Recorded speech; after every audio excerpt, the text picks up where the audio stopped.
What's up mga idol? Sa video na to ay gagawa tayo ng cellphone na walang backlight. Ayan, kung napapansin nyo mga idol, kapag pine-press mo ang power button, may nagbe-blink sa screen. Ayan, kung napapansin nyo po, kapag i-lock mo siya, ayan, makikita ang display sa ilalim pero wala po siyang backlight. So ayan, ang ginawa ko mga idol, ni-restart ko muna siya sa pamamagitan ng press, power at volume. At kung napapansin nyo mga idol, may nakikitang Samsung sa screen. Aninag lang po ang makita pero wala siyang backlight. Ang model po pala nito ay Samsung E05. At ayan mga idol, napunta na po sa menu at kapag pinipress mo ang power, ayan, nakikita po yung display wallpaper pero wala pong backlight. Ang main problem nito mga idol, nabasa po ito, nalinis ko na ito. After 1 week, nawawala-wala po ang backlight. Minsan daw meron itong ilaw. Kaya ayan, yun po yung gagawin natin mga idol. Ano ba ang nangyari? Bakit nawalan ng backlight? So ayan, tanggalin mo na natin yung takip mga idol para malaman natin kung saan ba talaga ang problema at paano ito ginagawa. Ayun mga idol, sa video na to hindi po tayo magpapalit ng LCD. At ayan, tanggalin muna natin lahat ng screw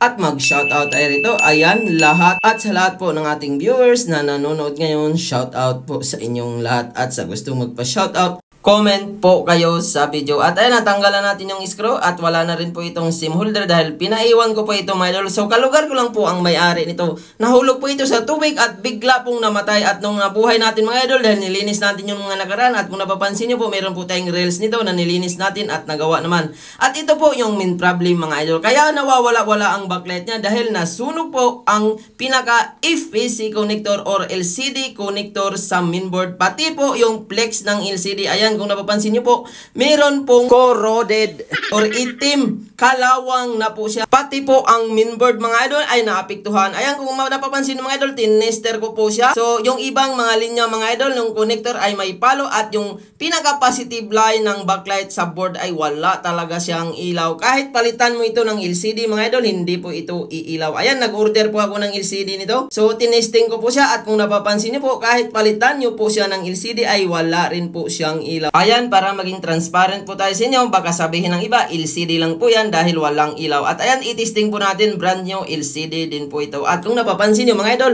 aninag lang din po ng Samsung ang makikita. Wala rin pong backlight. Naapektuhan po ang motherboard dito noong pagkakabasa. Kasi madalas mga idol, kapag may laman po ang battery, nasusunog po talaga ang mga connection, lalo na yung LCD, pati battery. Kaya ayan mga idol, kung napapansin nyo po, kitang-kita naman po natin na nasunog po ang positive line ng pinaka backlight niya. So pati flex ng LCD ay nadamay na rin. So dito mga idol, para magawan po natin ang paraan dahil linya po ang tama nito at putol po ang pinaka positive, ang gagawin po natin, hanapin po natin ang pinaka light portion. So, ang gagawin po natin, i-jumper po natin dahil sunog na po ang pinaka-connector. Wala na po siyang linya. Ayan mga idol, tanggalin po natin itong bakal. Ayan, kung napapansin nyo po, yung pinaka-LCD connector niya ay talagang nasunog na. Ang pinaka-main solution nito mga idol, kailangan na po natin matanggal itong bakal na to para makita natin ang pinaka-light portion. So, ang kailangan natin mga idol, i-connect po natin or hanapin natin yung positive line ng pinaka-backlight. So, nandito po yan sa ilalim mga idol. So, meron po itong schematic.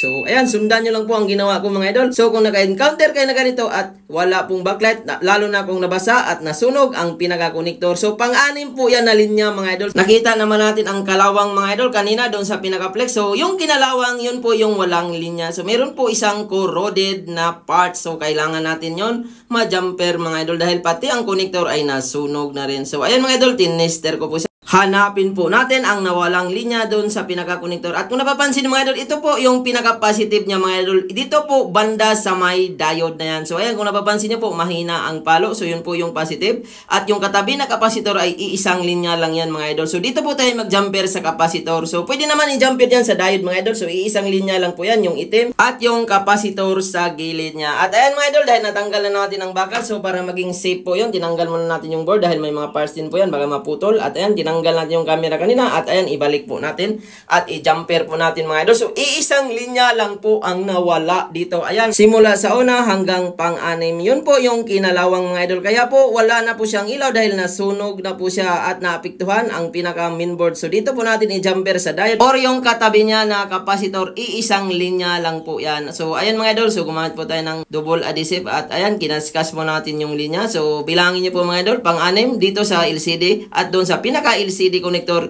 ganun din po ang gagawin ninyo. So wala po itong linya at doon po natin itap ang jumper sa pinaka mainboard mula sa flex papunta doon sa capacitor or diode na magkakatabi. Ayan mga idol, gumamit po tayo ng tingga at nilagyan po natin ng pinaka-tingga ang pinakalinya para mas madali po kumapit ang pinaka-jumper wire. So ito po yung solusyon mga idol sa mga kinakalawang or putol ang linya. Ayan, sa pang-anim po na connector at doon po natin itap sa tinistira natin kanina. Ayan po, nadikit na po natin ang jumper sa pang-anim na connector ng LCD papunta po sa mainboard. Ayan, mag-apply po tayo ng Amtech plugs at tingga para mas dali po kumapit ang ating jumper wire. So pwede nyo po yan itap doon sa diode mga idol at dito rin sa capacitor. Iisang linya lang po yan. At ayan, kung napapansin nyo mga idol, itap na po natin. Kitang-kita po yan mga idol dito sa capacitor na katabi ng diode. So ganun lang kasimple mga idol para bumalik po ang linya na dahil wala na pong linya dahil sa pagkakabasa or nasunog ang pinaka-connector. Although isang jumper lang naman yan mga idol, wala po maging epekto yan. Ayan, ganun lang po kasimple ang ginawa natin at nabalik po natin ang linya at possible yan mga idol na iilaw na yan. Normal na yan kahit mahulog-hulog pa yan ay hindi po yan masira or hindi na po yan babalik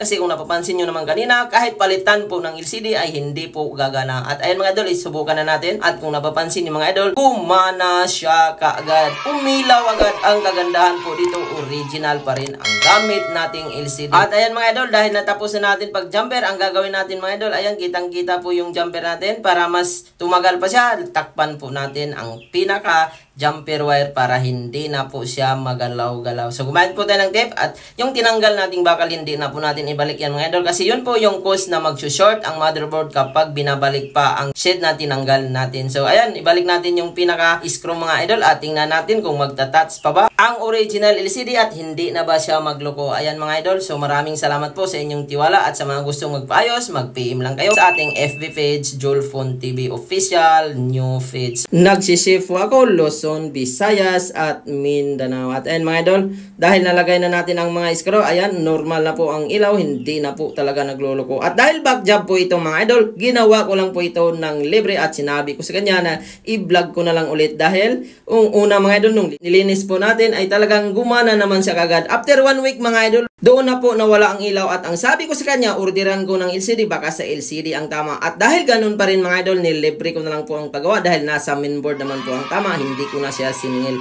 At ayun mga idol, normal na po siya at yung SIM holder pala nito ay binigay ko po sa kanya, baka mawala po ang SIM card dahil meron po itong SIM card. At ayun, iuna natin mga idol, testingan po natin kung talagang mag-open na siya, ang ilaw ba ay normal, hindi na nawawala-wala. At yung pinaka-touchscreen gagana pa rin ba? Ayan mga idol, antayin po natin at normal na talaga ang ilaw, maliwanag po, di kagaya kanina na ang nakikita ay Samsung Galaxy lang. At ito po yung kanina mga idol na kapag i-unlock natin, makikita po ang wallpaper. Wala po siyang ilaw kanina at ngayon mga idol, ayan, i-touch po natin, normal na rin po ang touchscreen, wala ng problema. At hindi ko na po pala hiningi ang password dito dahil ang ginawa ko lang naman dito ay yung pinaka-backlight. At nakita naman natin, normal din po ang sensor mga idol, wala na pong problema. 100% po ang ating gawaan, hindi na po ito babalik pa ang sira. At sana mga idol, huwag nyo pong basain ang inyong mga cellphone kasi isa po yan sa cause kung bakit nawawala ang mga display at possible pwede pong matuluyan ang cellphone at gagastos ka lalo na kung nasira po ang mga LCD. Buti na lang dito mga idol, nagawan pa natin ng paraan ang LCD at hindi po siya gumastos ng malaki. Hanggang dito lang po ang ating video. Huwag kalimutan mag-like, mag-share at mag-subscribe.